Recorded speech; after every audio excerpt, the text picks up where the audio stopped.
Effectively wild. Effectively wild. Effectively wild. Effectively wild.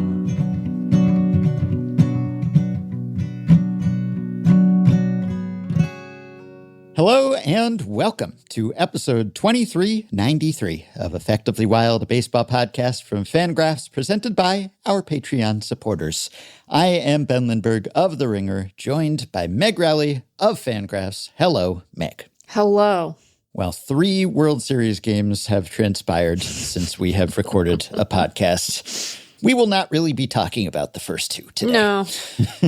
Maybe we'll touch on them. Maybe we'll circle back. But this is going to be a Game 3 episode. Yeah. And I don't think anyone will fault us for that. No. Because arguably one of the greatest games of all time. Maybe not even arguably, because who would argue about it? Who would argue against it? Okay, so I agree with you that this was wonderful. And I had a great time. I would also just say, I think we can say that, and we can also admit that there were long stretches where we collectively wanted to die during this game. Like the 2 things can be true simultaneously. Yeah, that's part of the fun. Yeah.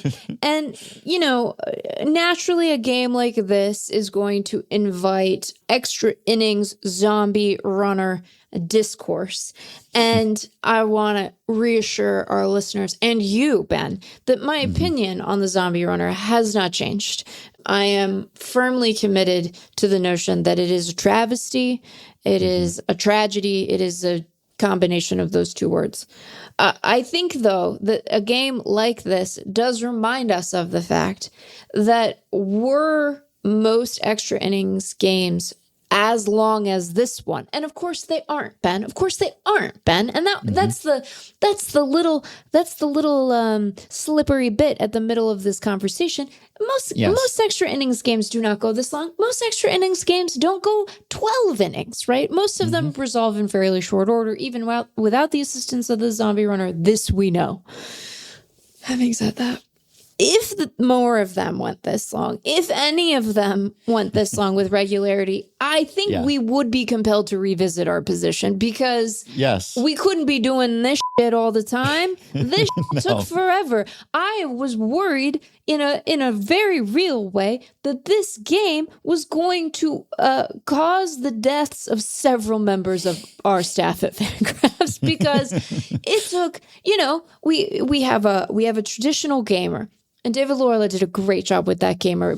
Tough assignment to draw, just like really a hard time. Yeah.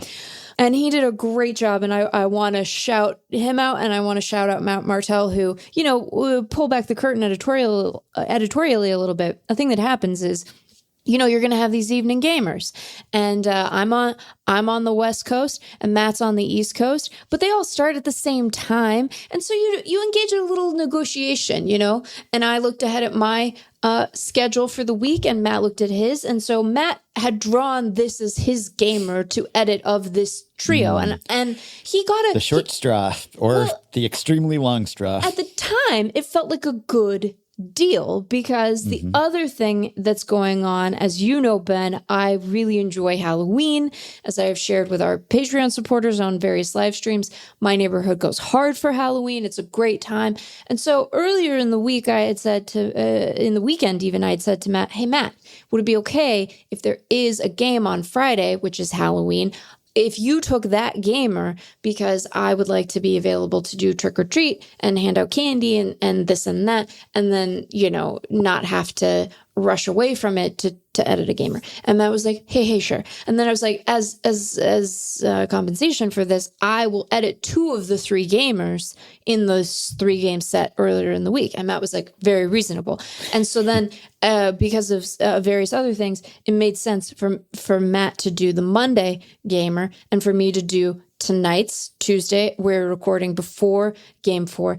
And Wednesdays, which we knew would happen because of the results of the weekend. Again, not talking about those games, what fun they were. And so, Matt thought, this is a reasonable deal. It's a fair deal. Shake on it. And then it became clear that he was really editing 2 gamers worth of gamer. And so it was Anyway, I just want to make sure that both Matt and David are acknowledged for the Herculean efforts of the evening. But with a game like this, which is so wild, as we will discuss, clearly much more had to be written about it. So I'm bobbing and weaving. I'm reaching out to Davey. I'm reaching out to Ben.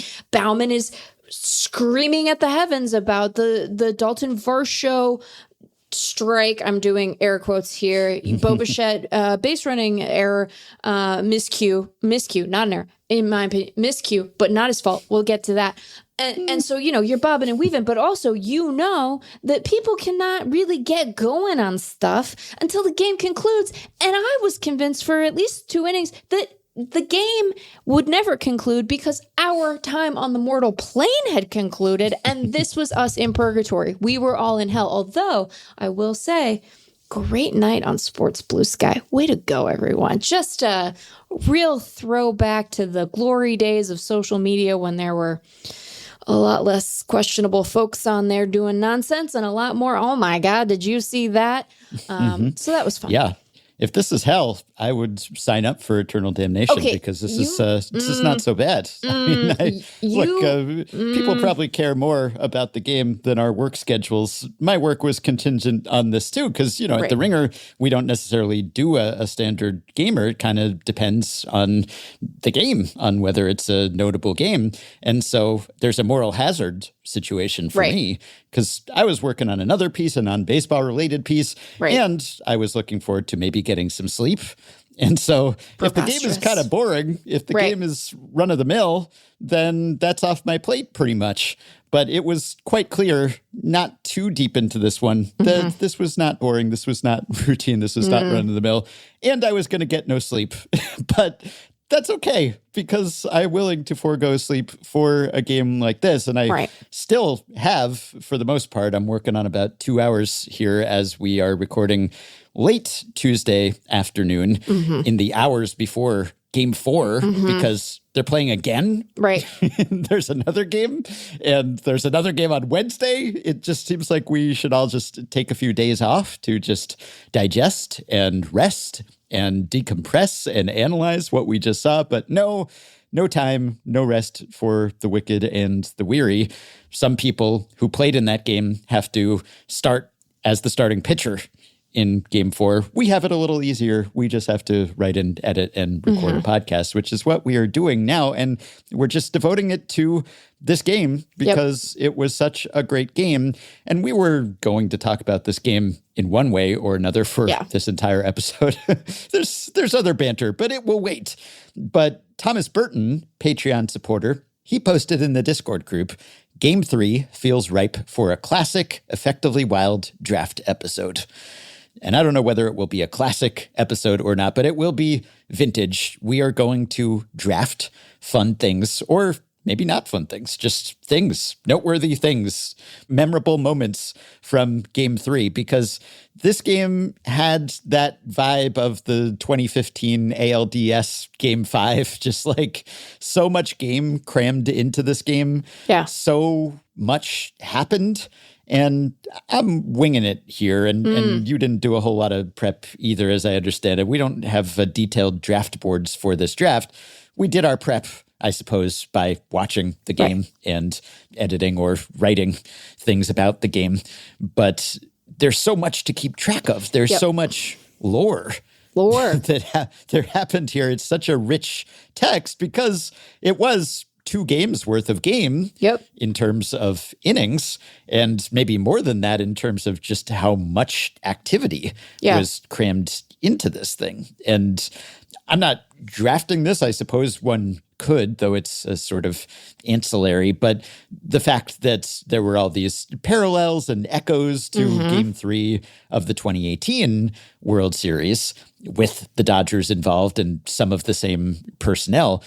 But that game, even though it went 18 innings and it had these heroic performances and it ended in a solo walk-off homer, Max Muncy instead of Freddie Freeman, that was not as good a game, I don't think. There was not as much activity in that game, and it took even longer. that was pre-pitch clock. Right. And so that game took 7 hours and 20 minutes. Yeah. And this game took a mere 6 hours and 39 minutes, despite there being much more action. There were 561 pitches and 131 plate appearances in the 2018 game. And in this one, there were 609 pitches and 153 plate appearances and more scoring and all the rest. Yeah. And yet it still took a considerably shorter amount of time. So that's the pitch clock for you, I guess. But point is, this game was just crammed with activity and action and comebacks and just like redemption arcs within this game. I mean, the headline of my piece was that it was a series unto itself, and it really felt like that. Like if that had been the World Series, I would have been pretty satisfied. Right, Blue Jays fans would object, I think, but I got enough drama just out of that one game, I think, regardless of what happens in the rest of the series. I feel like I got my money's worth. It was really something. I mean, the number of times within the course of that game that I was doing this game has everything. But yeah, it was really something. When you say classic, effectively wild draft, I'm like imagining it in the voice of like, it's a classic Winston CC mess around. New Girl. Totally valid reference. Really, Great really show. fresh. Baseball show. Clayton Kershaw appeared on it. I know. And also in this game. And also in this game. Well, I guess we might talk about that. I don't know if that's something either of us. We might draft that. We might. Maybe. I think so. I think I will. We should just get into it, I think, probably. Yeah, we should. Can I start? Yeah, please. Yeah, I don't particularly care about winning this one to the extent we already won. We all collectively won by watching this game. Okay, so I'm gonna offer a broad disclaimer, proviso, appreciation here. I'm not drafting everything he did in this game, but by the way, our plan is to draft 18 things, 9 things each, one for each inning, not one from each inning. Right, they can be from any inning. See if we actually get to 18, because that is it's a lot of things. It's many things. We don't want this draft to last as long as that game did. So I don't want to imply with what I'm about to say that my sense of him either this season or in prior seasons even was that he was loafing, that he was a loafer. I was never a subscriber to that notion such that it existed. Vladimir Guerrero Jr. really wants to win this World Series. Yeah. He has played this entire postseason like his hair is on fire, which is a funny expression if you think about it for too terribly long, but just a level of focus matched with a quality of play that we see from guys every October, but I don't know that we necessarily see it from them for like 2.5 solid weeks. We know that Vlad can really hit, but even just like the ferocity of his fielding, the tenacity of his base running, just an elevated level of play, and one that I think will be the stuff of lore regardless of the outcome of this series for the Blue Jays. And perhaps nowhere so obvious in last night's game as what I and everyone else on the internet have christened the boop play. And by that I mean, you know, the time that Vladdy just scored from first and like he just he just booped it. He booped the plate. He went boop. And I don't know that Vlad made that noise because he doesn't strike me as someone who does boop loudly on the field. That would be a weird thing to do in the moment as a professional baseball player, but there's really no other way to describe what the sound should have been for that 7th inning play. So game is tied, right? The game was tied at that juncture. Am I right? The game was tied. Apologies in advance if we screw up any details or sequencing here, because we're so not going to remember. And so much happened. and you know, you talk about how this entire, we're not going to get to 18 things. Think about how much I'm talking right now. So much happened in this game, it felt like a series unto itself. The highs and lows of this inning were their own bit of drama, because the 7th began with George Springer maybe straining his oblique. You know, Springer swings It does not go well. He is in obvious pain. He leaves the game. I think as we are recording, we are still awaiting MRI results. But, even if things are not as bad as they seemed in the moment, I wouldn't be shocked if he doesn't play tonight. So Ty France, remember how Ty France is on the World Series roster, Ben? Ty France comes in. He strikes. I do remember that now. I can't say I necessarily remembered that when the series started. It inspired a lot of incredibly funny, on-point French jokes from me last night. So Ty France strikes out swinging, as he sometimes want to do. Nathan Lucas grounds out. So famously, 2 outs, right? And the Dodgers decide to bring in Blake Trinan because there's nothing that Dave Roberts likes more than bringing in Blake Trinan. Is it a good idea? Possibly bringing in Clayton Kershaw in an even higher, but yes, those two things. Right. And the score is tied 4-4. Vladdy comes to the plate. Vladdy singles. Great. When you single, you're famously on first base, barring any shenanigans or mistakes. He is on first base. And then, I like the single too, by the way. Now Trinan had nothing, to be clear, but I loved how Vladdy, it almost looked like it was kind of, in the days of actually throwing intentional balls and you just kind of throw the bat out there and maybe get a hit. That was what it looked like. He just sort of stuck the bat out and just it scooted up the middle, wasn't even hit hard. But again, it was like Trinan just couldn't fool anyone with anything. Couldn't fool anybody. Yeah, that cutter wasn't doing anything he wanted it to. And so Vladdy singles, and then Bo Bichette comes up. And Bo Bichette works, a long, good at bat. I will say I'm not drafting this either. The quality of his ABs, given the layoff, I've been pretty impressed with. Works a 7-pitch at bat, and he singles on a 95-mile-an-hour four-seamer, which wasn't as far outside as the ball that Vladdy singled on, but was clip the zone. He's in protect mode. He singles. Again, Vladimir Guerrero Jr. is on first base. That's important to the impressiveness of this. When you see the high home angle, no Vladdy in sight. And yet, he comes round to score. He is chugging along. He has been sent. That was a theme of the night. These third base coaches were like, we've lost our stop sign. We don't know where it is, and we have no choice but to send you.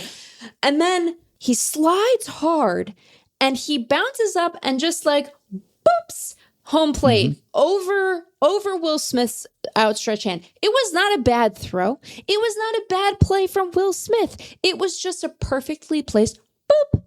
And again, it is Vladimir Guerrero Jr., not exactly fleet of foot, however much fire he might be playing with this October, scoring from first base on a single because Vladdy really wants to win the World Series. And then for a brief moment there, the Blue Jays were ahead, That's what we in the biz call foreshadowing.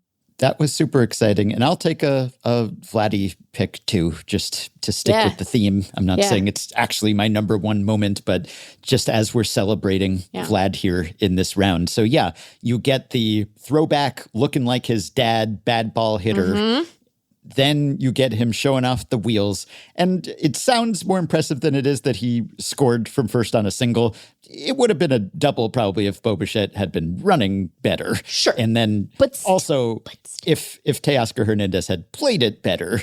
I mean, it wasn't a great throw, but the bigger issue was that it just, he didn't anticipate the carom at all, really. And it's you've been playing right field out there all season. You got to get to that ball more quickly. This was one of his worst throws. You're right. I'm mixing some of them up, but this is giving me an opportunity to. He did have redemption later. Yes. And this is also giving me opportunity to ask you, why are there so many people down the line? Too many guys down there. It's a whole convention down there. All night long, it just seemed like it was going to be a problem. And this ball, we're not going to get to all 18 things. I'm only remembering half the game right now. This ball did hit off the guy with the parabolic mic, didn't it? Wasn't this that? It may have it. I couldn't quite tell. As long as it's not intentional, then it's still in play. But to be clear, but it was too close for comfort at minimum. Everyone down there is trying their very they best were booking it, but to get the hell out of the way. But there was a church van's worth too of much guys. Traffic. Yes. You got it was a crowd. You got the extra umpire down the line because it's the postseason. You got the guy with the field mic. You got the ball galler guy. I don't even remember who was down there. It's just like too many folks down the line. They're trying to bob and weave. Teoscar, I mean, look, here's the thing I'm going to say about the Dodgers, and it's funny to criticize them because they did end up winning this game. I feel like sometimes they would just be well served as an organization to tell some of the guys on their team, no, you can't do that. Sorry, Teoscar. I know you think you can play right field, but there is a lot of evidence contradicting that notion. He is really lousy out there. It's so bad. And I say that with affection for Teo, but that should be home field advantage. You're not on the road. You should know how this plays. Yeah, I'm watching that thinking, how are you not getting to that ball? Yeah. But nonetheless, Vlad was absolutely tearing it up, and he was just motoring, and it was the attitude of the plate boop or slap or whatever you want to call it. That boop. just fired me up. The entire internet agrees. The entire internet agrees it's a boop. What I will take then is Vlad showing off his defensive skill in this game. Yeah. Because when he threw out, and again, there were so many guys thrown out at third base or home that it's hard to keep them straight.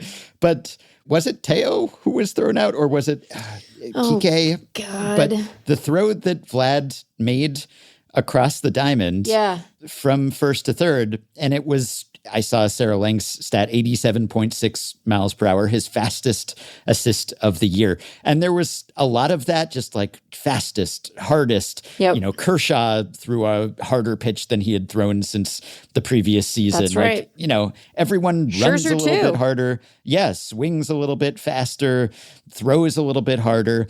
And Vlad has made some really spectacular plays at first base. And he's not a great first baseman. Defensive stats differ, but he is not a liability over there. Like he has made himself into a capable defender there. He has remade himself physically.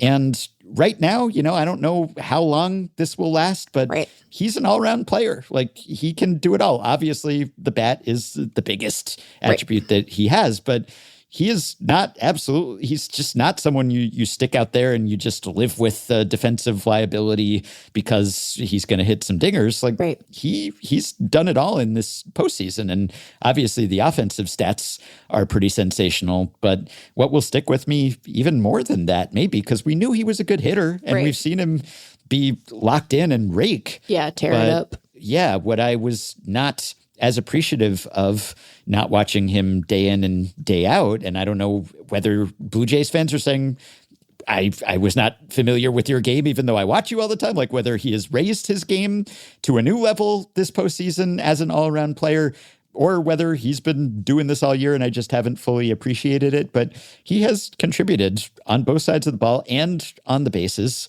And that has been so much more fun than just seeing him be a one-dimensional slugger. As good as he is at that, too, as good as his bat is, he's doing it all. And that will really stick with me regardless of how this series ends. It was Teoscar Hernandez, but it was Kike Hernandez single.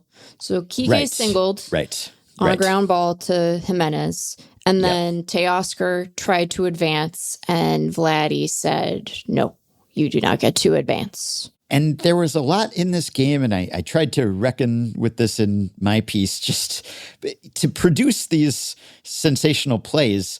It takes a combination of a great play and a misplay often. Not always.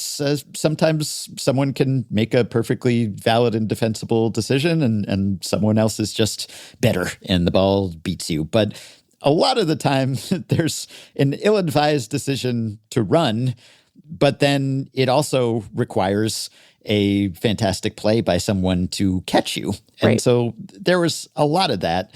And Joe Sheehan noted this in his newsletter, and I agree that we've gotten a little loose with the term toot plan. Thrown out on the bases like an nincompoop. Yeah. Not every time that you make an out on the bases are you a nincompoop. I mean, sometimes you're going to make outs on the bases, but there were some times in this game where, guys should not have gone. And, you're breaking the rule. You're making the third out or first out at third base, and you're just supposed to be so sure that you can make it. Mm-hmm. And this was one of those cases where Teoscar should not have gone there. Right. Like he should have had to be absolutely 100% certain that he could make it in order to make that decision to go.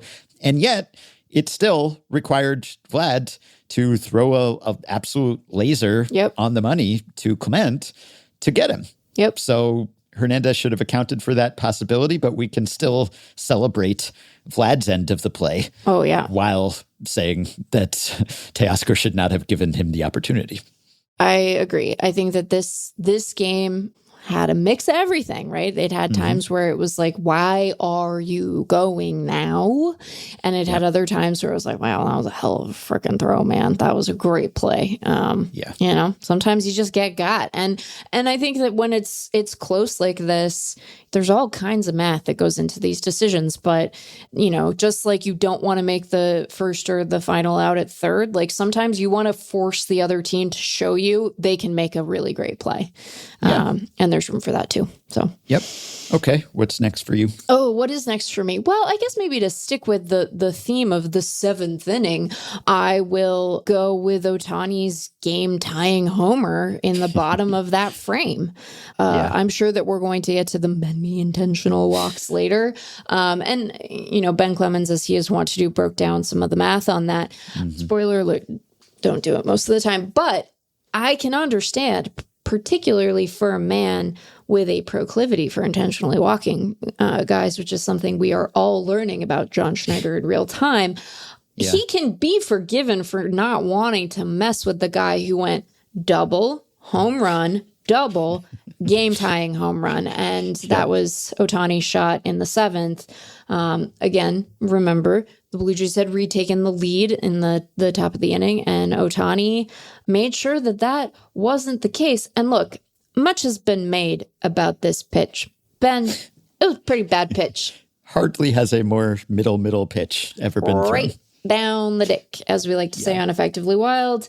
And sometimes you throw a bad pitch, and sometimes you throw a bad pitch and you can get away with it because, maybe you catch the guy by surprise. Maybe it sneaks in there. But if you're Sir Anthony Dominguez and you're throwing this pitch to Shohei Ohtani, what it means is that you have a tight ball game. And that's exactly what happened. And it was pretty spectacular. Again, I don't think that they should have engaged in so much intentional walking later. But I understand why it probably felt to them like they should have. So yes. And I wonder, despite what the numbers say, and we'll link to Ben's blog about this, and he found that it's really bad to do this. He ran the numbers and simmed it and everything and came up with this costing the Blue Jays something like 13% in win expectancy, which is an enormous number in a single game for a manager decision. I mean, usually even the bad manager decisions that people pile on, we're talking, low single digit percentage points in terms of win expectancy. And so cumulatively, and that was counting 4 intentional walks. For all intents and purposes, it was 5. There was an intentional one mixed in there. Now, those didn't actually come back to bite the Blue Jays in this game. Now, they're playing with fire, certainly. And I am curious in game 4, which will have happened by the time people hear this, whether this will persist. Like, to what extent do you want to pursue this strategy? Are you going to walk him leading off the game? Or are you just like, all right, that's it. That's it for me. He's not going to beat us again. Not going to give him a chance to swing unless he comes up literally with the bases loaded or something. Just not happening. Make someone else beat you. We'll see how far they take that tactic. But it didn't actually hurt them in this game. And I wonder how many Blue Jays fans were actually sitting there running the numbers in their heads versus just saying, you know what? I do not want to face this guy either. Absolutely. Put up the 4 fingers. Just not my problem. Shohei Ohtani, you can just go down to first base. If anything, people are probably wishing that they had intentionally walked him more. If they had walked him in the 7th instead of giving up that homer, then this might all have ended up differently. I imagine that if you're a Blue Jays fan, you feel fine about all of the intentional walks, except, and here I'm setting aside the 5th one because it wasn't 4 fingers send him down, right? They pitched to him, he walked on 4. But I would think that all of them feel fine except for intentional walk number 3, which again they didn't end up paying for in the way that you would think. But when you intentionally walk Ohtani and Betts to then load the bases for Freddie Freeman, I bet that one felt pretty nervy in the moment. I bet that one felt bad because you're just like, surely we're going to be made to pay for this because Freddie Freeman is a good hitter. And, you're like, you don't want to face Ohtani. You don't want to set up a platoon advantaged matchup with Betts. Oh, so then we'll just face Freddie Freeman with the bases loaded. And I'm sure every Blue Jays fan was like, I remember a time that Freddie Freeman batted with the bases loaded in the World Series. And I didn't care for it, or I wouldn't have if I had been a Yankees fan. So that probably made everybody feel pretty nervy, even though it didn't end up mattering all that much. Okay, well, again, sticking with the theme of piggybacking on your picks, I will just take, if I can, this isn't one particular play, but just the lump sum of Ohtani intentional walks here. Even though I don't like that this is possible, all else being equal, I would rather get to see the great hitter have to hit. And we've talked plenty about intentional walks and whether there's a way around them. And I've said I don't care for them. And I wish that teams could be forced to face that guy because it's basically always more entertaining to get to see that matchup that the team wants to avoid. Right. And we got a question about this from Ryan, Patreon supporter, who was pointing us to some online discussion after this game about whether there's something that could be done to prevent this. And a number of people have suggested, well, maybe if you walk the same guy more than once in the same game, then the penalty increases. So the second time it's 2 bases and the third time it's 3 bases. And it gets into all sorts of issues, which we have discussed before, where, well, how do you actually legislate out intentional walks? There's a reason they exist, because how can you force someone to throw strikes? And you don't want to incentivize people to throw at people and hit them and plunk them and put them on. And maybe there are ways around that where you can say that you have to throw a strike to someone, let's say. Or yes, maybe there's kind of a standard. Maybe the IBB just always carries a 2-base penalty. There are ways around it. And this sort of escalating penalty within a game, I guess, maybe has some merit to it with the same caveats that we have discussed before. It doesn't. But look, it's always going to be problematic. There's a reason why we're stuck with this tactic, but I don't care for it. However, it ascended to such a preposterous level with how often it happened in this game that it just became the latest manifestation of, Ohtani is on a different plane of athletic existence. Oh, yeah. Because he set so many records, so many different types of records, really. And, he's the first player with multiple games with 12 or more total bases in a postseason. And he's the first player with 3 multi-homer games in a postseason.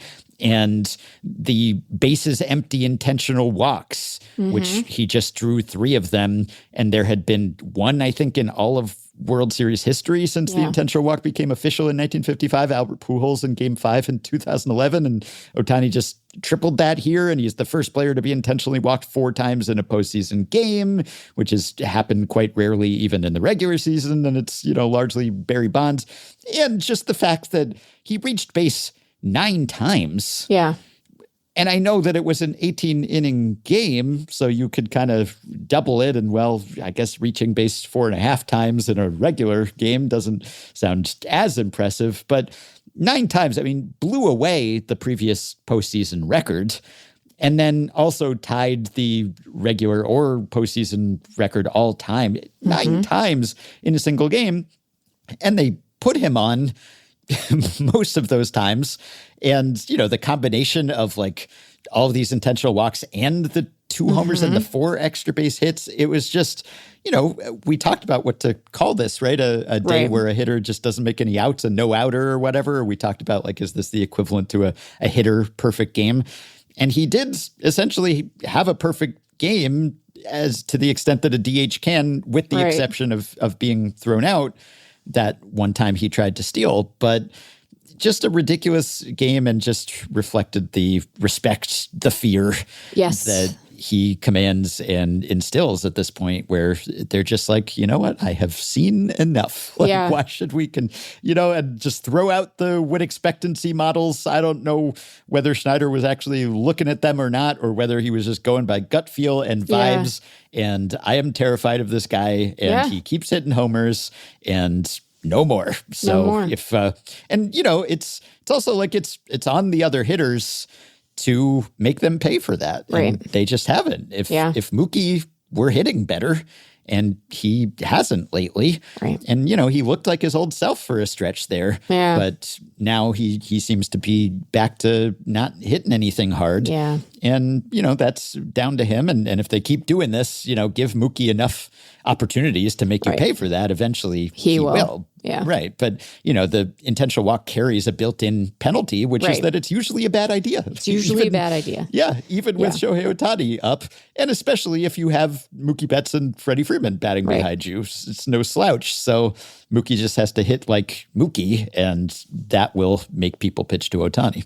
I understand why, unusual games like this invite like rules discourse, but I do find it kind of tiresome because there is such an obvious built-in penalty to intentionally walking a guy. He's on base. I mean, it fundamentally changes the calculus of what you're expecting from, say, Betts in a moment where you have a fast runner on first. An extra base hit is going to score Ohtani, and it doesn't change the calculus just because like Ohtani got thrown out at second in that right after that first intentional walk, right? Well, a little taint tag just to make it gross. Sorry, Ohtani, you can't be doing that. You got a little taint tag.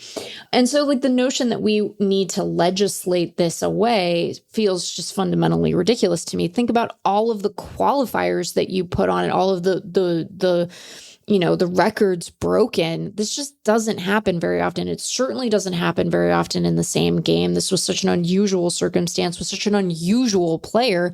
And I know that like there are things about Ohtani that make it feel sensical to not face him. Just like, there were intentional walks issued to Vlad in the ALCS where I'm like, I don't think the math supports this, but I get I understand the feeling, right? Like, don't let that guy beat you. I understand why a manager would feel that way.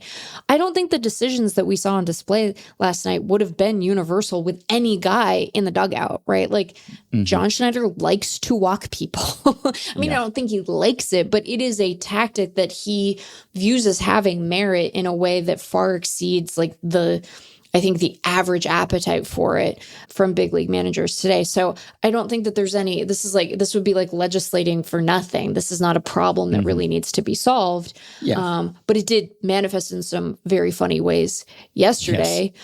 I don't know if we'll count this as a draft pick to move things along. There was like a small moment within, I think it was before the third intentional walk. It was definitely during one of the extra innings intentional walks. They cut to a little kid in the stands, and he just was mouthing, "Are they going to walk him again?" And then they did, and he just looked so pissed. The way that little kids do, where it's like little kids are, wonderful gremlins, a combination of those things. They do have often have a very strong, like, native sense of fairness. It's part of why siblings fight so much when they're little. And it it so obviously offended his like little kid morality that like the Blue Jays got to do this, that they got to have this pass. And like, he's a child. So like, he especially doesn't understand or need to understand necessarily the math involved in this and like why this is on some level like a bad decision that the Blue Jays are making. He doesn't know any of that. He just knows that he wants to watch his guy hit, and he's being denied that right. And he, you know, he's not remembering that he's up super late on a school night. That's not what's registering for him. What's registering for him is that he's not getting to watch Ohtani hit despite having to listen to that dork ass song at some point. So many times. So many times. The one thing, this is reminding me of the one thing that we do have to talk about from the first two games. Ben, did you clock the moment where the Fox broadcast dared to play a song from Transatlanticism with Michael Bublé narrating to introduce the series in Toronto? I almost texted Gibbard, and then I was like, I want to tell him, because like, I'm sure that they get a royalty check for that, right? Like, you know, that has to be cleared, but also, how dare you? How dare? And now I will pay the broadcast a compliment. I thought that the music choices between commercials, especially as the game went on, beautiful. Yes. We should draft that. Like, it was so... They really had it nailed. But when they played I Need You So Much Closer, and then Bublé is narrating, I was like, first of all, this doesn't make any sense. This is not like phonically consistent. You can't have Michael Bublé, and I don't dislike Michael Bublé. I do think it's so funny that Ohtani uses his version of Feeling Good to like, there are so many good covers of that song, and he picked the dork ass one, the dorkiest ass one of all of them. And I'm feeling good. And also Michael Bublé is one of those singers where like, he's weird to watch sing. His mouth is doing stuff to aid the particular sound that he achieves. And it just makes him really weird to watch sing. Anyway. Yeah. The little kid who was it's like... Bublé season. He's Canadian. It's okay. But you mean because he's Canadian, not because of Christmas, right? Well, I was implying both to some extent. But it's not... okay. I'm sure the stream's seasonal. There's got to be a seasonal increase for Bublé, whether or not you partake. But I don't. I like Bublé's. Wait, sorry. We are going to continue. I like Bublé's Christmas album. It is perfect Bublé because all Christmas music is dorky, and so it fits very well. And look, I own like multiple Louis Primas on vinyl. So again, this is like a real, pot calling the kettle black situation. I like a crooner.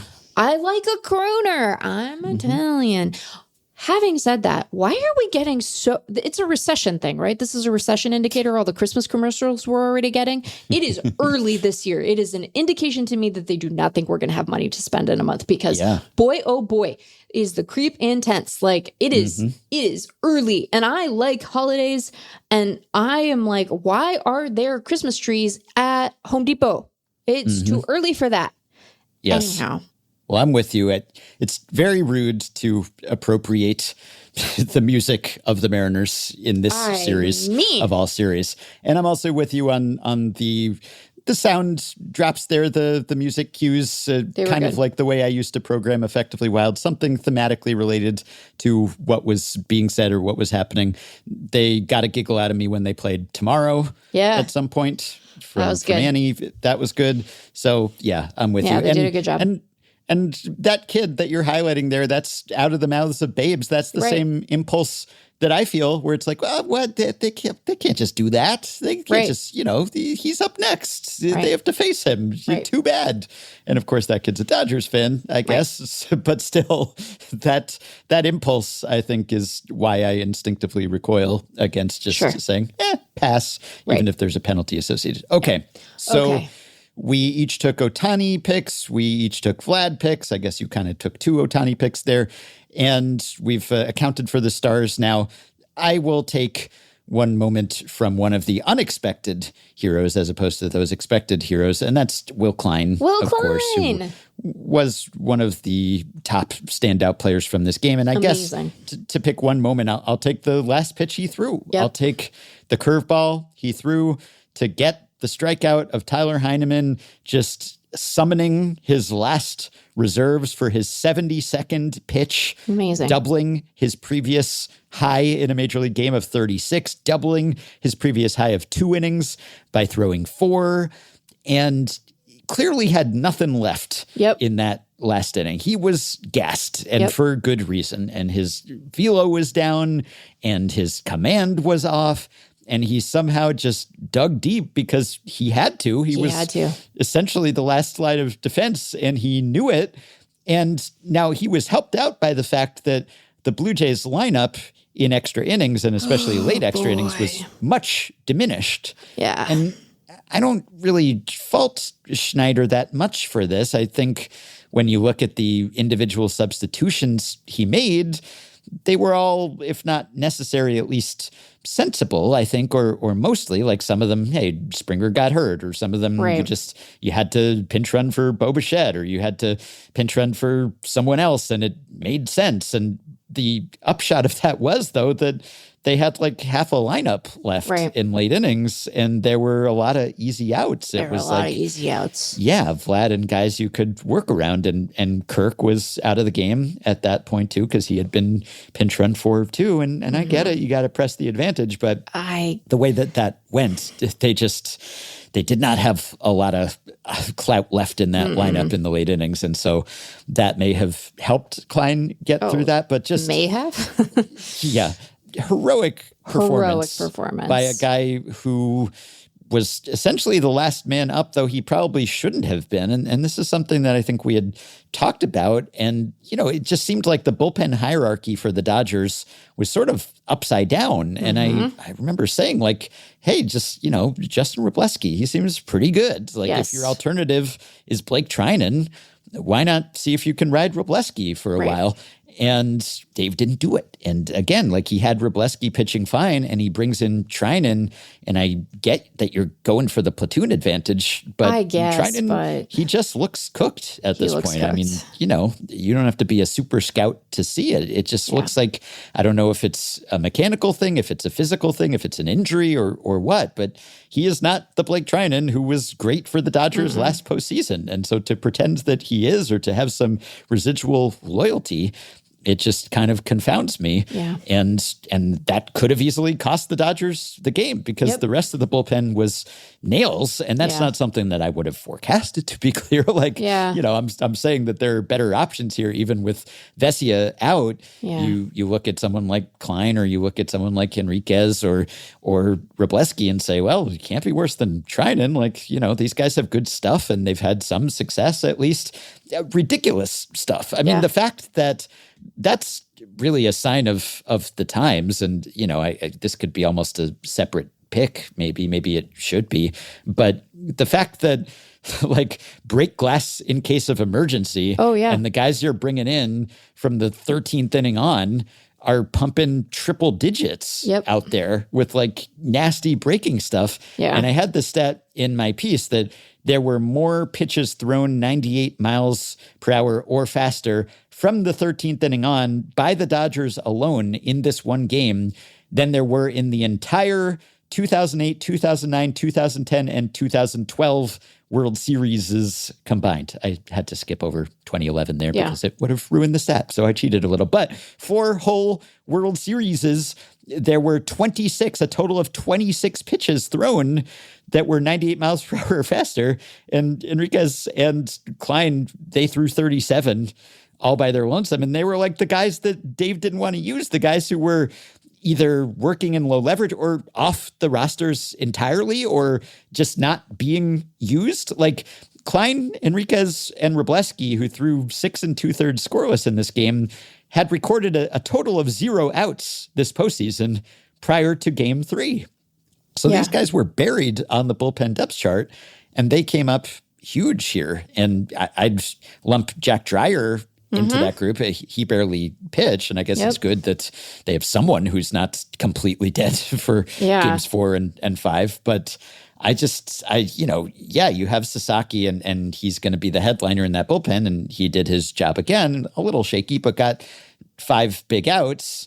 But it's those unsung guys. Yes. And Klein, number one, who was, like just traded a bunch of times and was just an unsung guy and kind of an afterthought and just comes up absolutely huge. So 4 scoreless from him. And everyone comped him, of course, to Nathan Eovaldi in 2018, Game 3. And I think adjusted for the fact that Klein's a reliever, it's sort of a similar feat of endurance and desperation. And unlike Eovaldi, who ended up being tagged with the loss in that game, Klein gets the win. And he had dramatic ends to his final 2 innings, right? Like the one, the inning before his final one, which was his last one would have been the 17th? No, wait. No. No, the 18th, because the Dodgers then correct in the bottom so of the inning. the final out of the 17th inning, which was Schneider lining back out to Klein.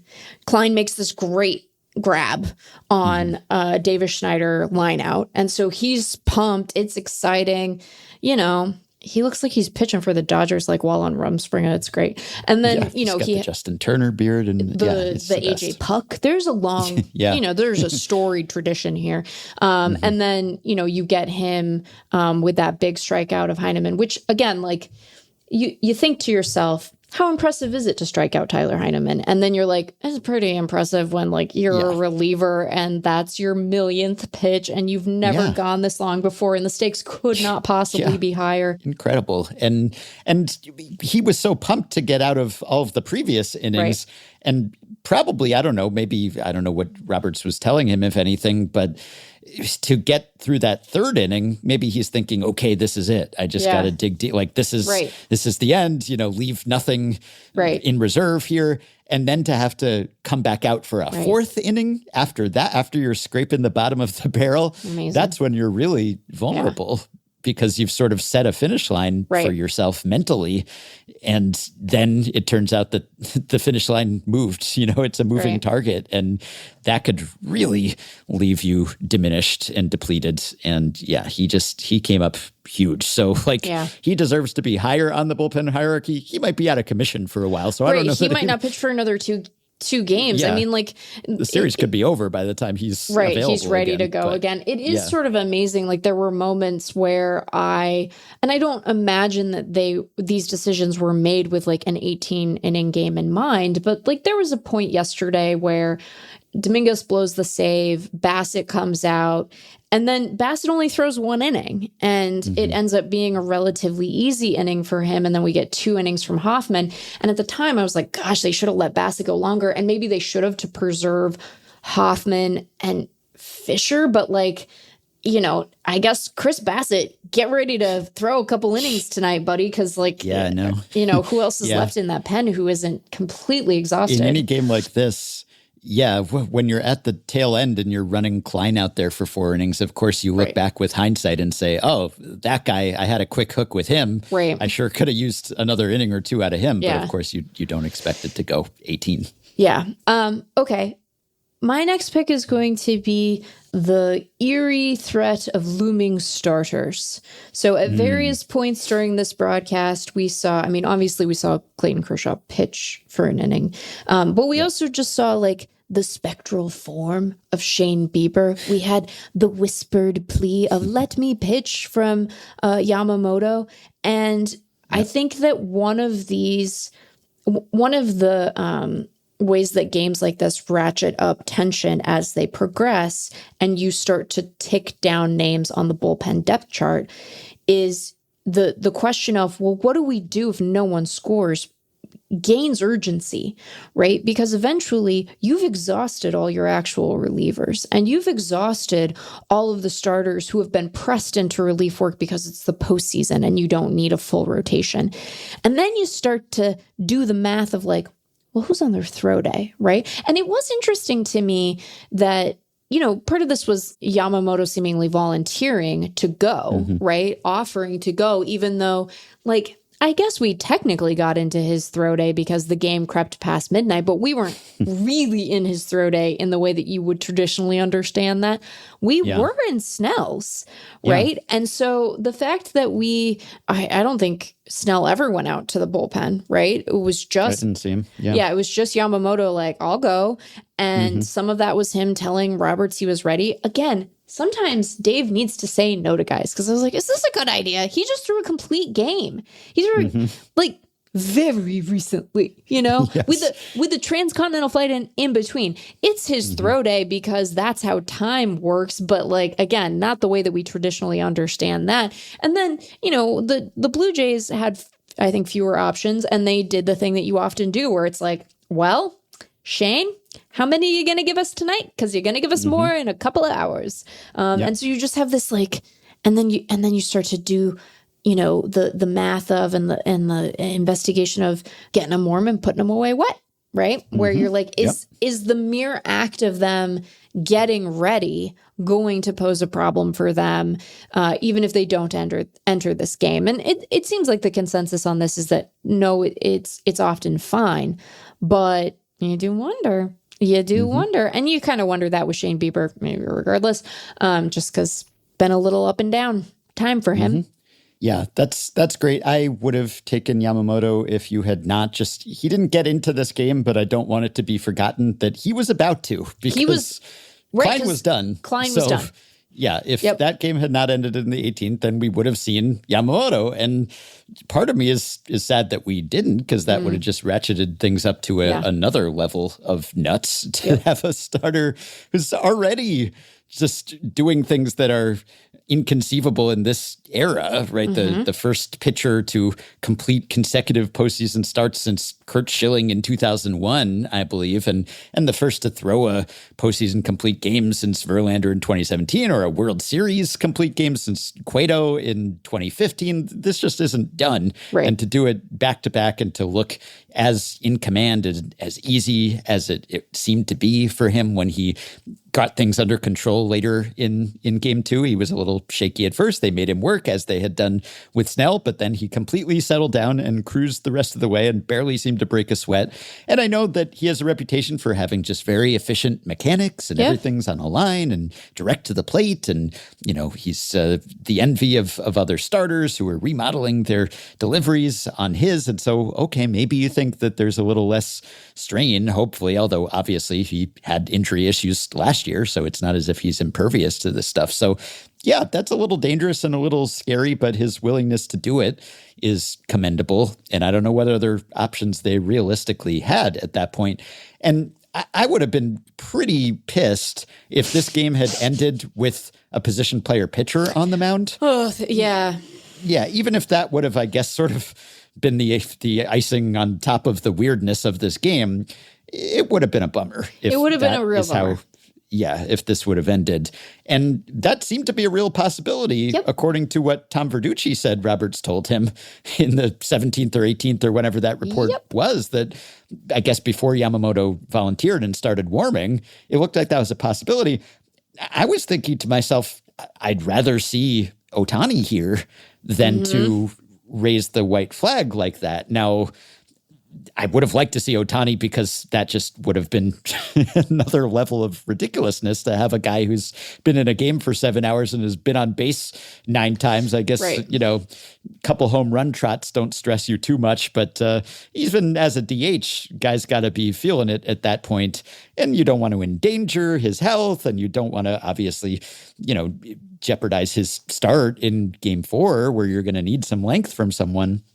But if he's your only option there and you're thinking about like putting Kike Hernandez or someone on the mound, I mean, but they couldn't because they had pulled him. He had come out of exactly. This was the thing. I was like, I don't know. Yeah. This is like a bad choice. You might need that guy on the mound if it comes to it. Yeah, no, good point. But I really would have rather had them just go for the jugular and say, we got to win this one and we'll figure out game 4. And, it's unusual circumstances to say the least. And I would have liked to see Ohtani come in relief if the only alternative was to put a position player pitcher there and essentially surrender. But we didn't get to that point, I guess, fortunately for the Dodgers and maybe fortunately for Ohtani. But yes, that was quite something that Yamamoto was up at all. And I guess I will take Kershaw coming in then because, yes, he was warming for 3 innings. Yeah. I mean, he was up and down. He was warm, certainly, by that point. And that was the specter looming over everything because we knew there was going to be a Kershaw moment in this series. You know, he's on the roster. You knew Roberts was going to want to bring him in for that big moment at home, especially his last outing, potentially redemption for getting tattooed in his earlier previous postseason outing. Don't want him to go out that way. Are these considerations that Dave Roberts should be putting first and foremost over what's going to help the team win? Probably not, but it just seemed inevitable given the whole history of Dave Roberts and Clayton Kershaw in the postseason. And so in he comes in this huge moment. And I'm hoping I'm getting the sequencing right, but this was after Roberts had walked Andres Gimenez, right? Yep. And that was, you know, as wild as anything Schneider did intentional walk-wise for Roberts to walk Gimenez, not Gimenez, but one of the weakest hitters, I mean, in this series and in the sport this year. Like, so you know, Mariners but yeah. Well, yeah, great glove and all, but really, you know, it's always iffy to load the bases at all. And when that's the guy you're issuing the free pass to. And then you bring in Kershaw and, you know, Sheehan did decent work and he was shaky, but he did his job. And then Kershaw comes in and, oh my goodness, there's just so much baggage and you're remembering all the history and all the times that Clayton Kershaw was placed in situations that were not conducive to his success in the postseason. And I'm not wholly defending him as a postseason pitcher. Sure. He's been bad. Yeah. He's been bad, you know, despite all the mitigating circumstances. Sure. But there are a lot of mitigating circumstances, the lack of bullpen support, the lack of run support. And there have been times when he's been really good. Yeah, and there are times that, but, you know, and all the like short rest outings and starts and the working out of the pen as this, you know, just all of the things that he's been asked to do. And here he is, the last gasp of his career, and he's coming in this huge moment, bases loaded, and Nathan Lucas is up, and okay, that's a good matchup, platoon-wise, splits-wise. And then he runs the count full, and there are 3 consecutive pitches that are probably balls, in some cases almost certainly balls, and Lucas helps him out. And, you know, like some credit to Kershaw for keeping it. He had to protect too, and he's aware of the zone. Like I get, he got ridden a little hard on the internet for that swing at the slider, but I was like, I don't know, man. I'm sure he'd like it back. And if you're a Blue Jays fan, you're certainly sitting there saying, don't swing, we get a run, you know, and maybe we win the game if that happens, if he just doesn't swing at one of those pitches. But easier said than done. And Kershaw did at least make those pitches look close and competitive enough to Lucas that he got him to chase, and then he gets the grounder to get out of it.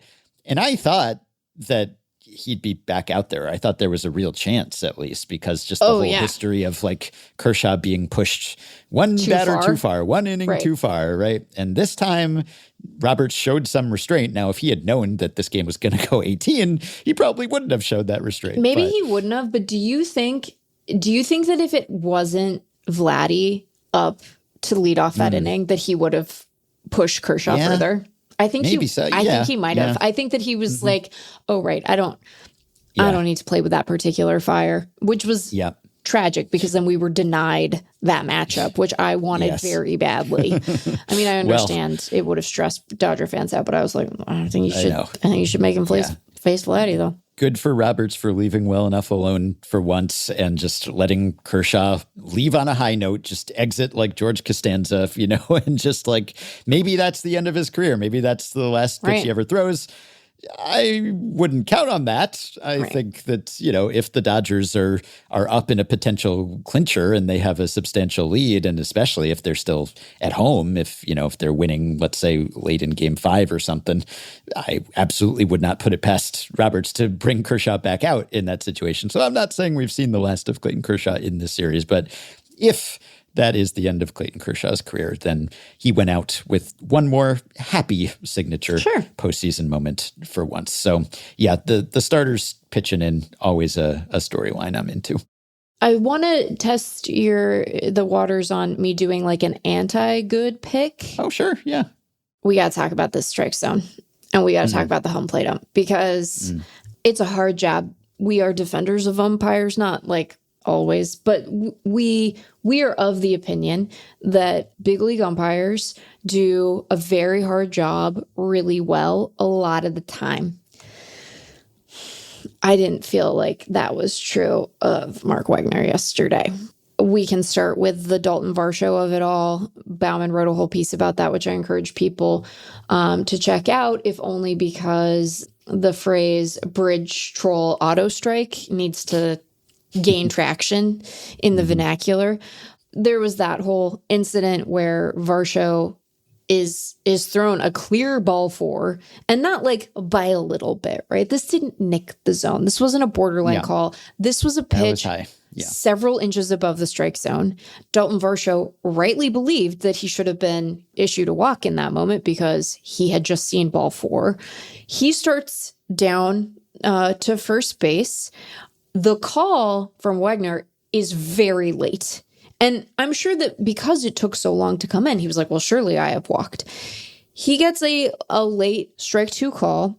Dodger Stadium is rocking. It is impossible to hear. And again, he is proceeding to first base because he has just seen ball four.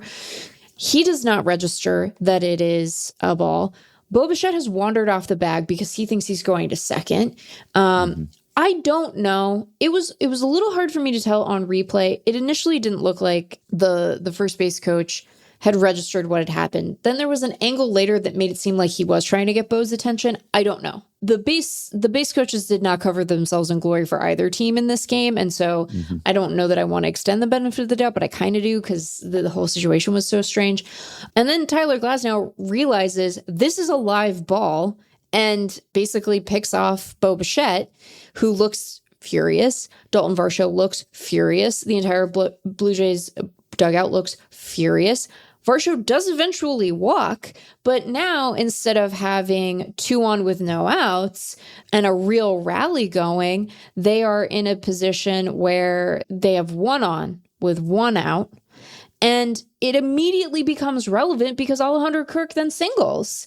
And surely even a compromised Bo Bichette probably would have scored from second on that. At the very least, you have the bases loaded and no one out. And Addison Barger comes up, strikes out, and then Ernie Clement flew out to center field. And if there had only been, 1 out, 2 out, like that would have scored a run, assuming the bases are loaded and that Bo isn't able to just score, the inning would have continued. So, it ended up being quite consequential in this game. And there's this frustrating thing going on right now where, like, I understand why, they tested the challenge system in spring training. They've made the determination that it's coming to the majors next year, but they've had a whole regular season where guys have not been able to hone a strategy here. You can't introduce new rule stuff in the playoffs. I get the logic of that, but also there is this very strange thing going on where, like, 6 months from now, that just doesn't happen, because if that gets called a strike, Dalton Varsho goes a tap, tap, tap, and it gets resolved. And then he's on first, Bo's on second, and we all move on with our lives. We probably don't even remember the moment except to be like, that was a really weird strike call. And I think that Bauman is right that there is, like, we got an email about me being rude about TSA agents, and I'm here to tell you, I'm just going to respectfully disagree with that email. And I think that they are the perfect example of, like, people in minor positions exercising power in a way that is often, like, disadvantageous for other people. We have this, like, TSA agent energy around home plate umpires with this stuff sometime, where, as Bauman noted, they were like, no, until you answer my riddles 3, you will not take your base, even though, like, that pitch was like 4 inches above the freaking strike zone. So all of that to say, and the zone, you know what, Ben? I'm going to say it. It wasn't a great zone. There were several points. Late in the game. It is late in the game. Hey, buddy, we are all trying to go home. I understand that. But you could, like, see Lucas doing this, like, math of, like, I cannot get thrown out of this game. I am not allowed to get thrown out of this game because we have no one left. We are going to have to put a starting pitcher in the outfield if I get thrown out of this game.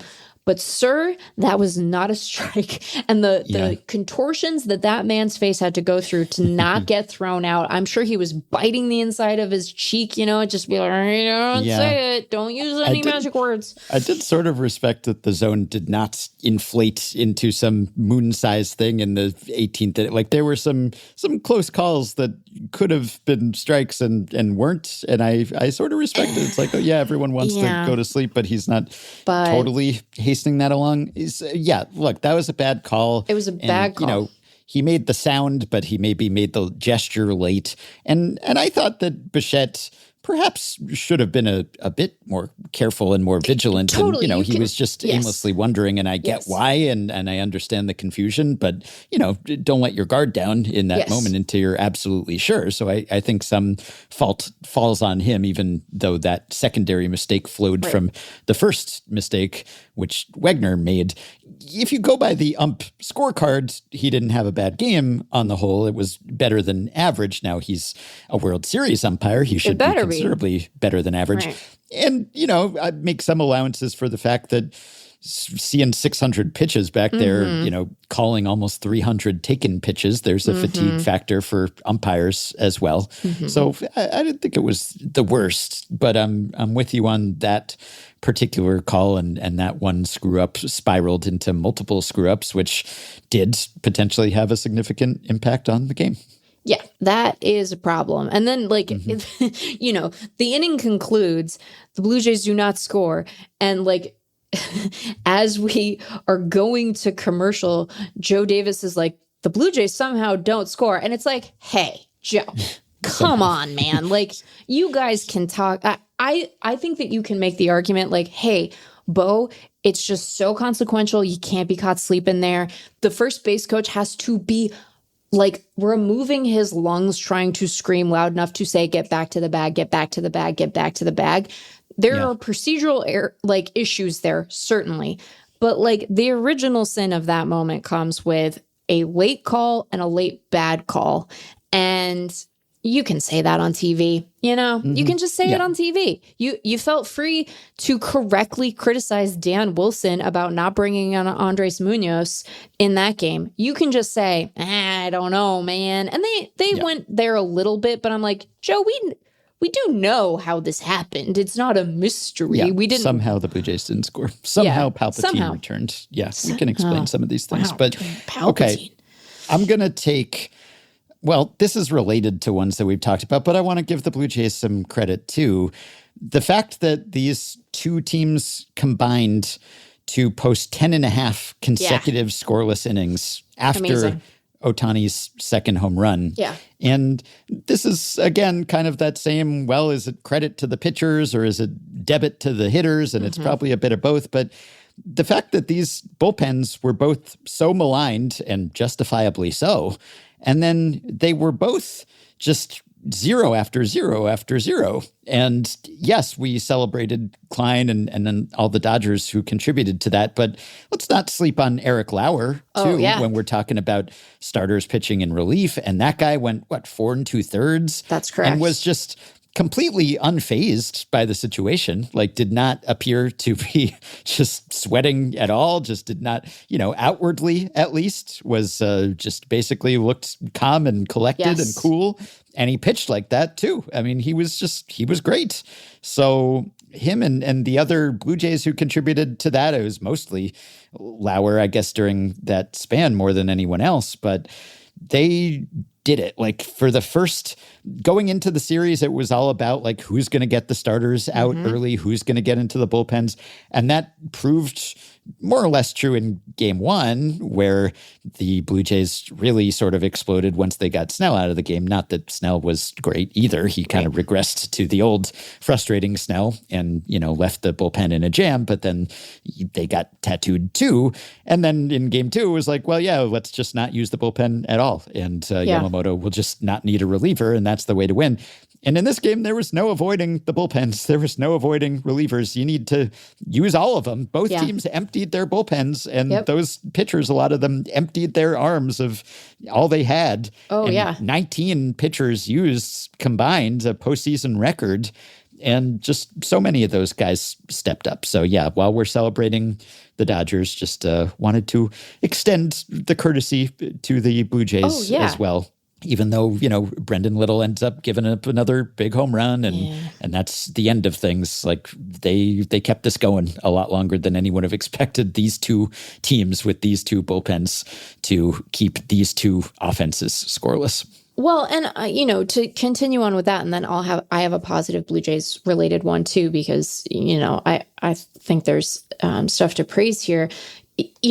Fisher, for his part, Fisher had pitched both of the games in Toronto, and his first couple of pitches in last night's game, he looked cooked.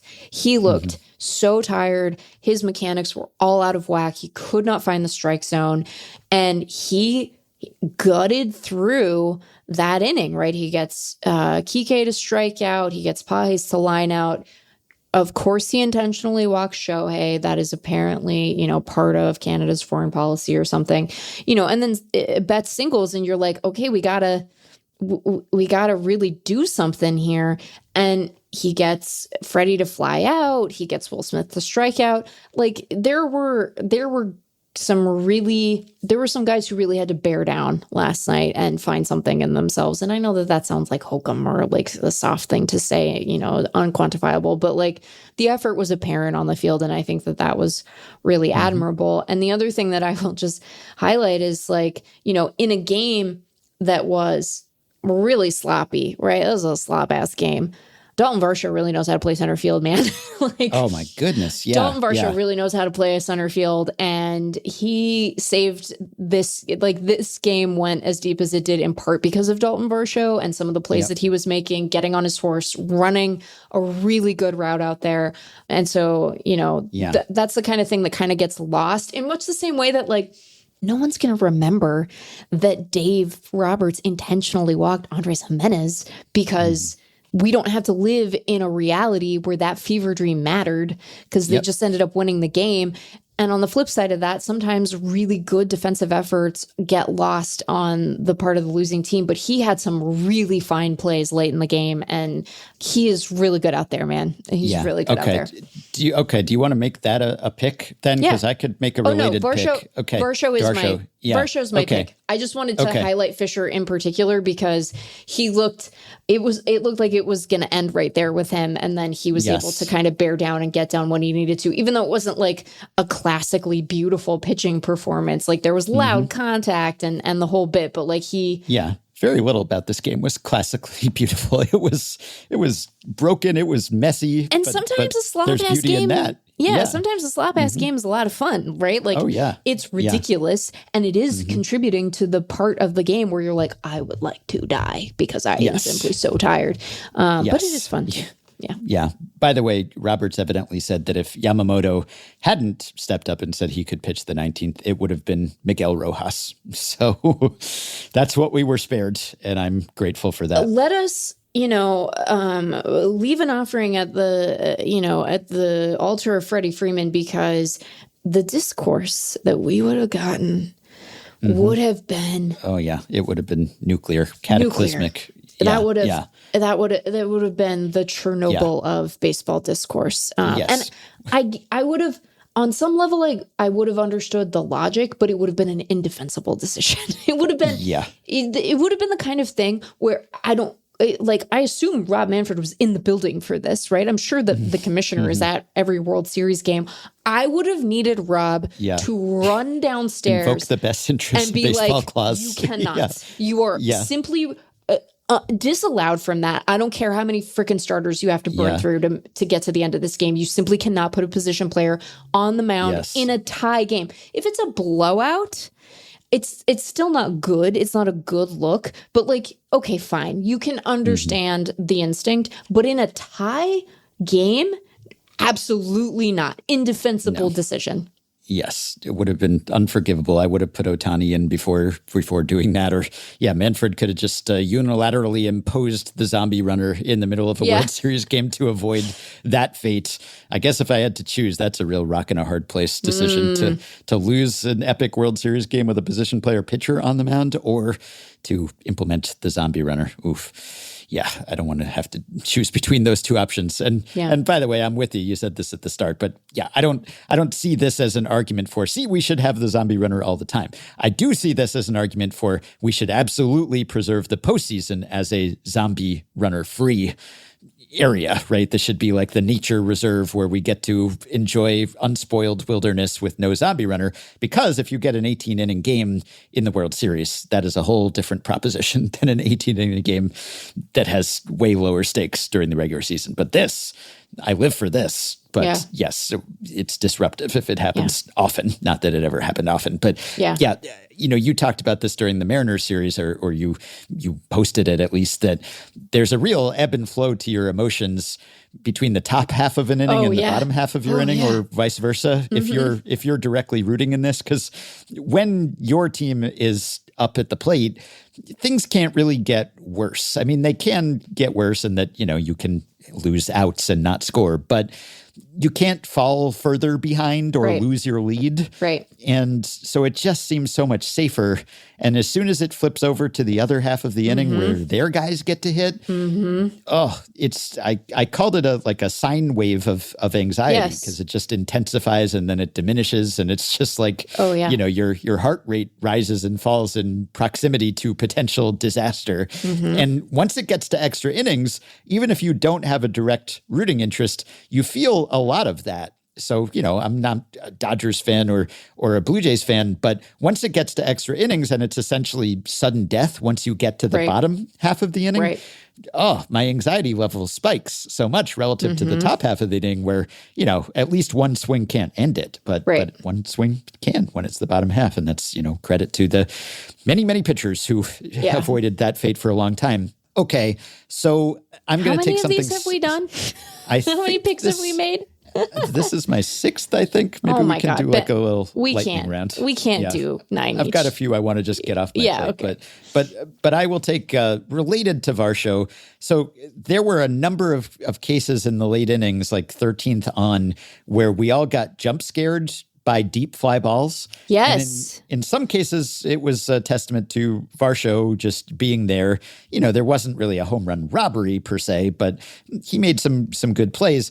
But it was also just the ballpark barely containing certain. So it was like Will Smith led off the 14th with a ball to the wall, and he seemed to think, and everyone seemed to think that he sure did think that was gone. Yeah, he started to bat flip, it looked like, and some people leaped over the top step, the railing, and and I'm thinking, and it just barely stays in. And then Max Muncy, right after that, he hit a really loud foul that had home run distance, but he was just too quick. But right off the bat, for an instant, it looked like, maybe he did it again. And then in the 16th, Teoscar, who had homered earlier in the game, he threatened to do it again. He looked like he had gotten a hold of one.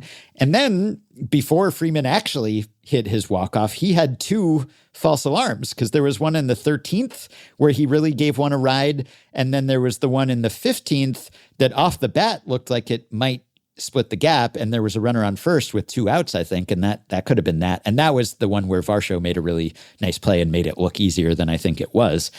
But all of those batted balls that I just listed were all triple-digit exit speeds.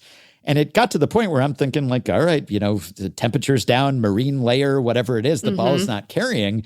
And so when Freeman actually hit the walk-off, I was less excited than I would have been otherwise, because that was interesting. It was like boy who cried Homer by that point. I've already seen Freeman put a charge into a couple, and those balls just didn't go where I thought they were going to go. And then off the bat in the 18th, I was more tentative than I would have been otherwise, because I'd been fooled a bunch of times, or at least it had my heart leap into my throat. And I was like, you know what, I'll wait and watch this for a second before I take anything for granted. So all of those almost looked like it was over.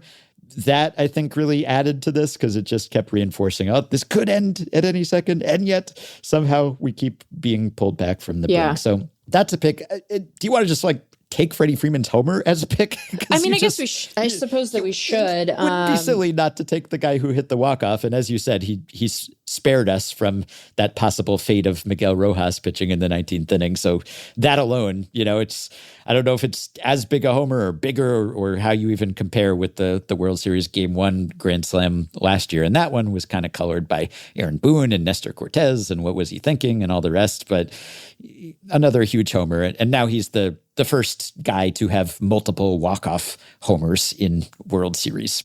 I find the Grand Slam more impressive, even though I think the pitching, like the choice of pitcher there was more confounding, just because Freeman was hobbled last year. Like True. Yeah. He could barely round the bases on a home run, and it just seemed like Cortez was such an obviously bad decision there. So I don't know that they have a worse time doing it than other fan bases or the worst time. I haven't made that detailed study of it. I will say that there are times when the crowd at Dodger Stadium does not know if it's a home run or not. And I think that part of it might be the late afternoon, early evening to night difference. Because I do think that ballpark plays pretty differently over the course of a game in terms of how the literal atmosphere is impacting the flight distance of baseballs. Yeah. So there's a lot of and then it's no, that was a comfortable fly out. So I often feel discombobulated when I'm watching games at Dodger Stadium in terms of whether or not something is a home run. Mm-hmm. Yeah, Will Smith sure did think that he got all of that one. He wasn't alone. No, not at all. He had company, including me, maybe. But okay, so that slid down the draft board. We took the 18th inning walk off in the 7th round. I guess it was going to get drafted somewhere. The order doesn't matter that much here. I also want to just take when Freeman was cut down at the plate by Addison Barger. Yeah, what a throw. Oh, what a throw. And, he was out by a lot. I mean, it was a comfortable margin. But yes, good tag, great throw. Great throw. On a line, and we know he has a great arm. We've seen it. Yep. But that was the third fastest tracked postseason throw I saw, and 98.5 miles per hour and perfectly accurate. And Freddie's not the fastest. Neither of these teams is speed demons. I mean, really, the Blue Jays, they do not have fast guys. The Dodgers, other than Ohtani, just do not have fast guys. That's an element that's kind of missing from the series. And when everyone talks about the Blue Jays kind of being, I don't know, old school or small ball or whatever, I think they're kind of just, it's the strikeout rate and the contact rate doing a lot of work there because they do hit for lots of power too. Yeah. And also, and it's the defense. I guess they do have the defense, and we saw that here. But they don't run, they don't steal bases. They just don't really have that element, and that would have made some of these plays even more exciting. But ultimately, I guess it comes down to just what the margin is, and you can have a slow runner, and still it's a bang-bang play. So, Barger, I wanted to salute there with the pick. And I still have questions. I'm still somewhat mystified by Barger sleeping in Davis Schneider's hotel room. It's one of these charming stories, but I still have questions. It's just that have not been satisfactorily addressed by any of the coverage of this. There's been extensive coverage because, Barger hits the first pinch hit grand slam in World Series history in Game 1. And then it comes out off that a lefty, right? And then he slept on Davis Schneider's pullout couch the night before. Right. Because they're staying in a hotel. Right. And I mean, the Schneider's girlfriend is staying there too. Right. And so the way that Schneider related this was he was staying with Miles Straw. Then he stayed with me last night. Why is Barger couch surfing, first of all? Why is and then Schneider, my girlfriend is here, and he was like, can I sleep in the bed with you guys? I read this in print, so I don't know if there was a there was a little bit of joking tone here. Okay, all right. Hopefully, I mean, well, I'm not judgmental. Whatever they want to get into. You cannot unleash these quotes on lefty baseball Twitter. The port has been turned up. Can I sleep in the bed? So I was like, no, sleep on my couch. It's a pullout. a term which in itself is loaded in this context. Yep. It was squeaking all night. Oh boy. It was so funny to look over and see him sleeping there in the middle of the night. He's a head case, but he's funny. I mean, maybe the he's a head case line is explaining a lot of this here. I don't understand it at all. But yeah, and it's like a pullout in the same room so that he can see the pullout from the bed all night. And then, of course, he hits the grand slam and he goes back for night 2. And, that's just a baseball players being baseball players superstition thing, right? And you don't even want to know who has or has not changed their underwear. Exactly. Disaster. Yeah.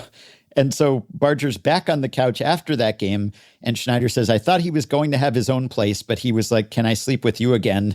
So I said, sure, might as well. and Schneider said about his girlfriend, she's cool with it. Plus, it's Barger. He doesn't really talk that much anyways. Again, does not fully explain anything. Schneider then went on to say he's not staying with me in L.A., the Blue Jays pay for our hotel rooms, so he's not staying with me. And again, that is at the core of all of this. Why wasn't... Right. Could they not pay for... Does he not have a place? Could they not get him a hotel room? Could he not get himself a hotel room? I mean, even if he's making major league minimum, does he just not like to sleep alone? Does he want company? I don't understand. I don't know. More questions that I have here. But one thing we know is that he has a great arm. He showed that off when he threw out Freddie. He does have a great arm. Here's the other thing that I'm inviting these emails. Okay? I'm inviting them. Who does Addison Barger look like? Who does he look like, Ben? He looks like somebody. He looks like a CW actor. He looks like an actor. I can't. You already got your Ernie Clement looks like Dominic Monaghan satisfied. And I knew was a weight off your mind. I had offered that comp and I had just lost it. And so I was so grateful to have it back. Anyway, I am simply perplexed. I am bamboozled. I am ensorcelled. I am unsure. Okay. The inbox is open. All right. So we've done 7 each. Any others you just want to quickly mention? Okay, quickly. I really liked how much more fun the broadcast got as time wore on. And both Davis and Smoltz were just freaking exhausted. Smoltz let his hair down. Has any, but Yes, way better. Yeah.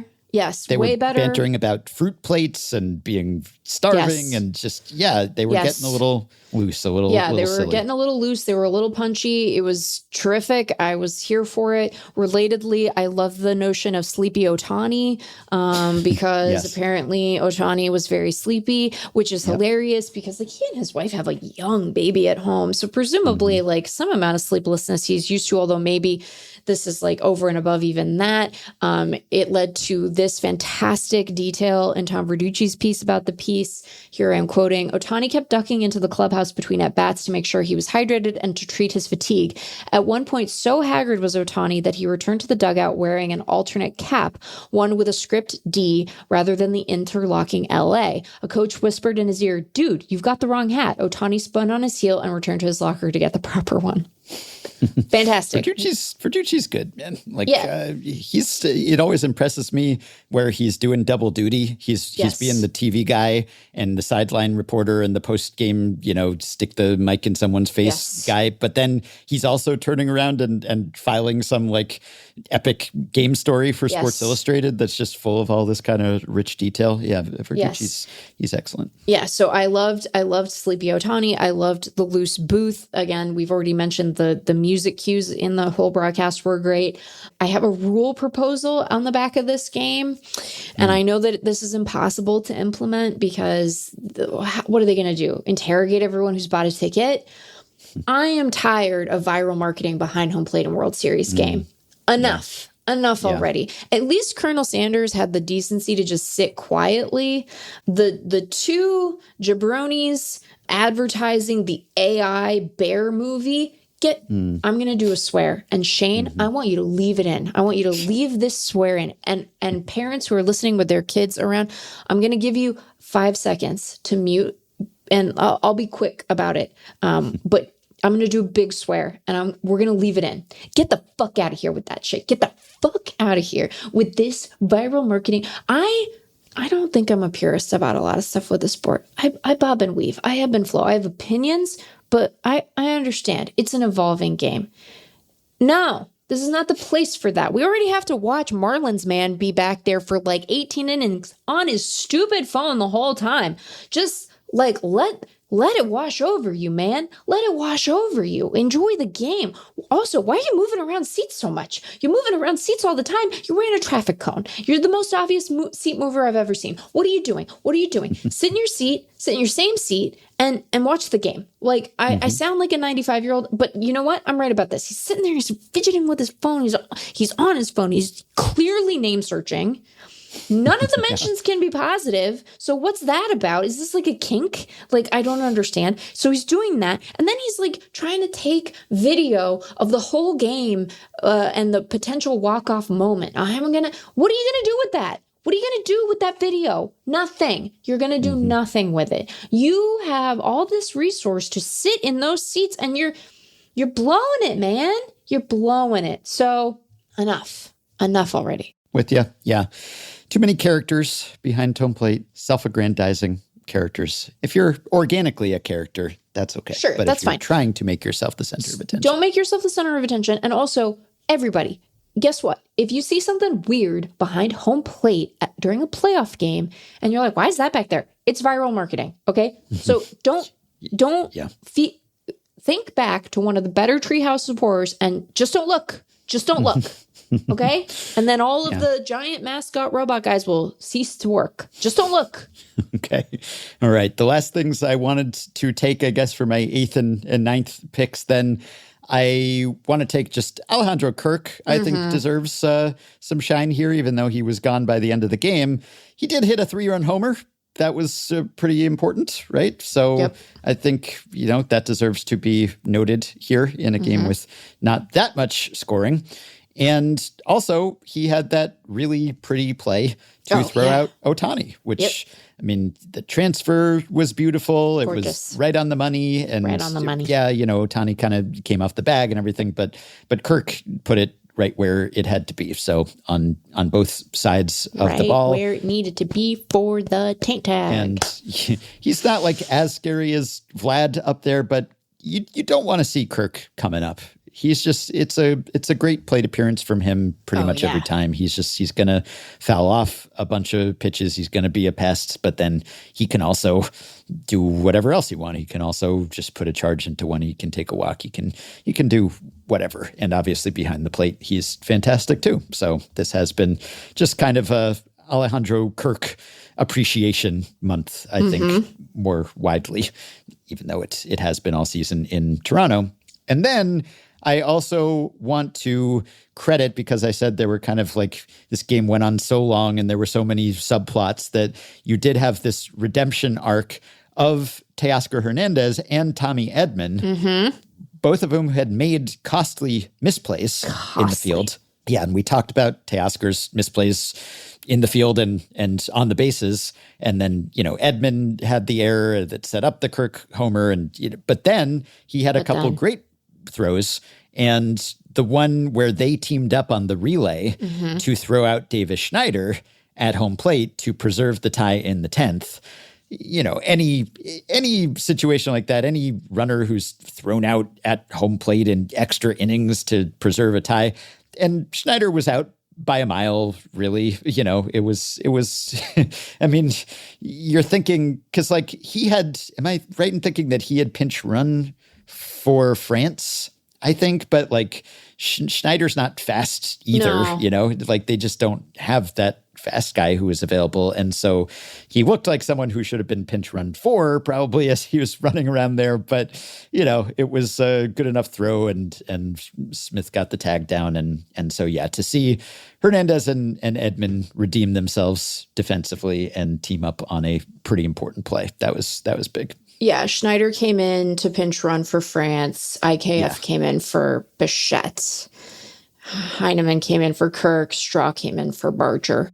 Blue Jays just used everyone. I see like a slightest hint when he has his hat on. You're not going to like this, but I see like just a little faint Seth MacFarlane in Addison Barger's face, but I don't know if that's who you're going for here. Quite right. Yeah, there might be. I'm sure there's a better comp. We'll find it, or someone will supply it. Looking than Seth. He has sharper features than Seth MacFarlane. Yes. Is maybe the way that I would distinguish them apart from anything else.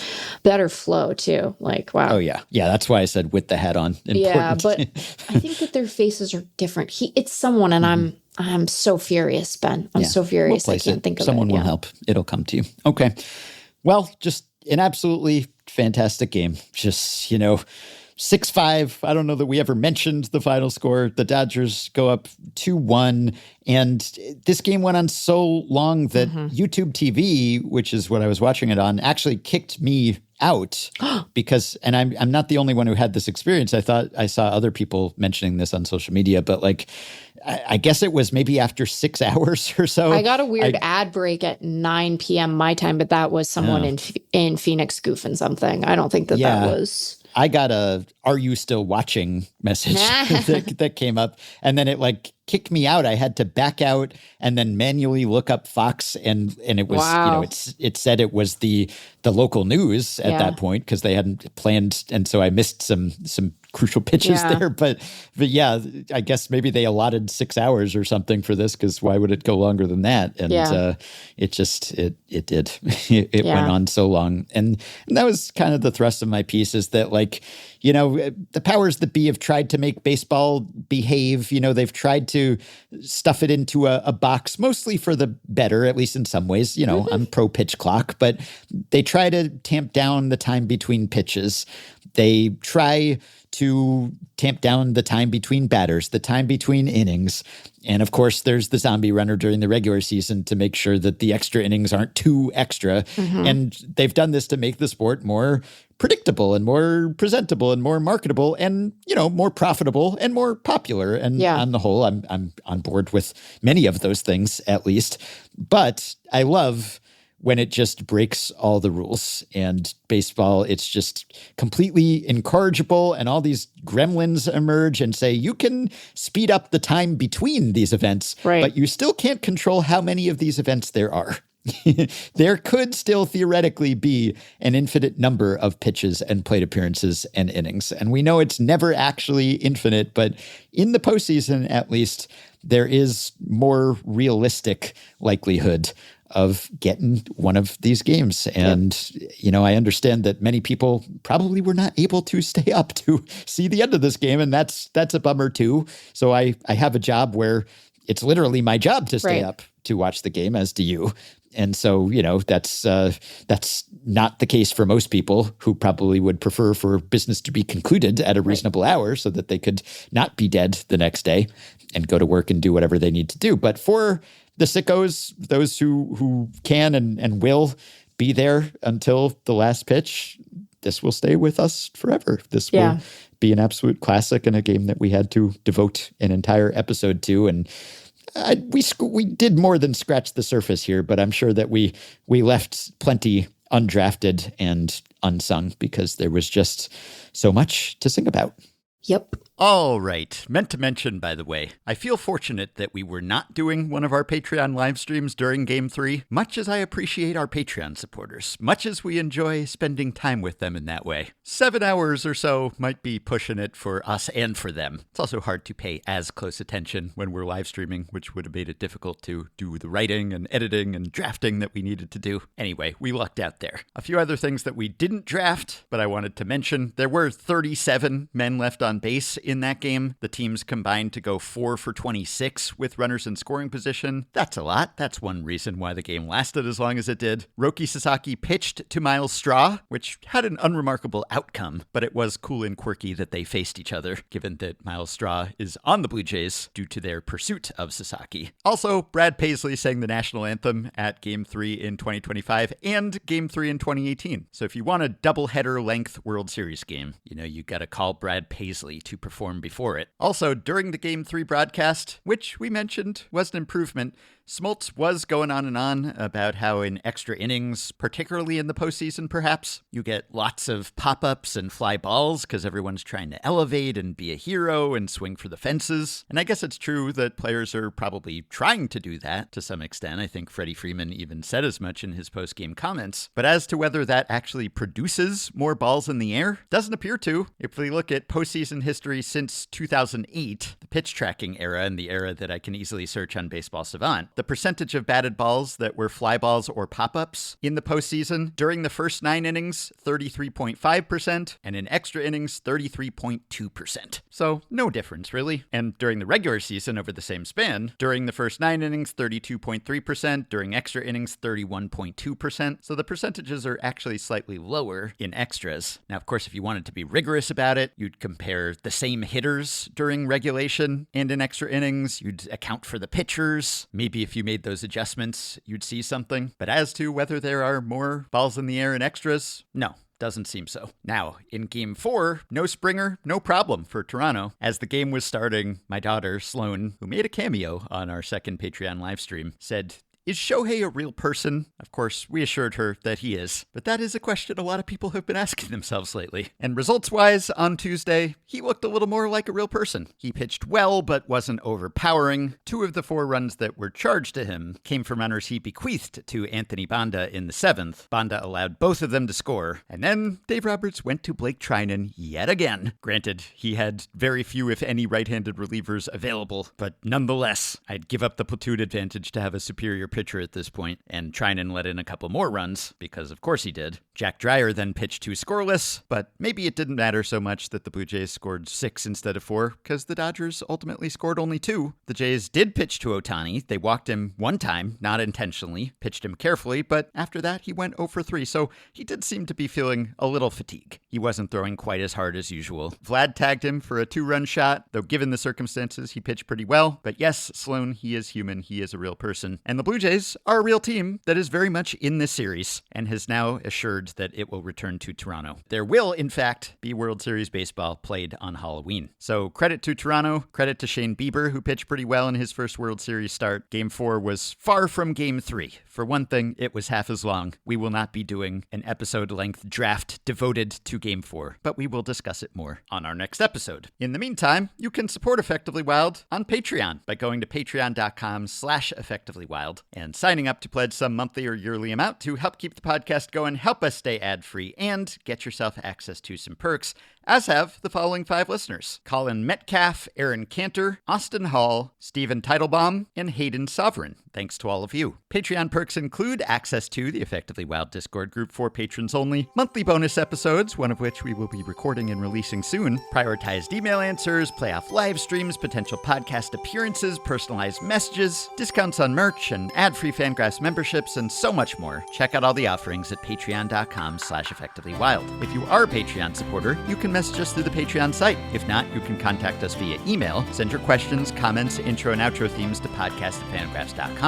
You can rate, review, and subscribe to Effectively Wild on Apple Podcasts, Spotify, YouTube Music, and other podcast platforms. You can join our Facebook group at facebook.com/group/effectivelywild. You can find the Effectively Wild subreddit at r/effectivelywild. You can check the show notes at FanGraphs or in the episode description in your podcast app for links to the stories and stats we cited today. Thanks to Shane McKeon for his editing and production assistance, and we will be back with another episode soon. Romantic, pedantic, and hypothetical, semantic and frantic, real or theoretical. They give you the stats and they give you the news. It's a baseball podcast you should choose. Effectively Wild is here for you. About all the weird stuff that players do. Authentically strange and objectively styled. Let's play ball. It's Effectively Wild. It's Effectively Wild. It's Effectively Wild.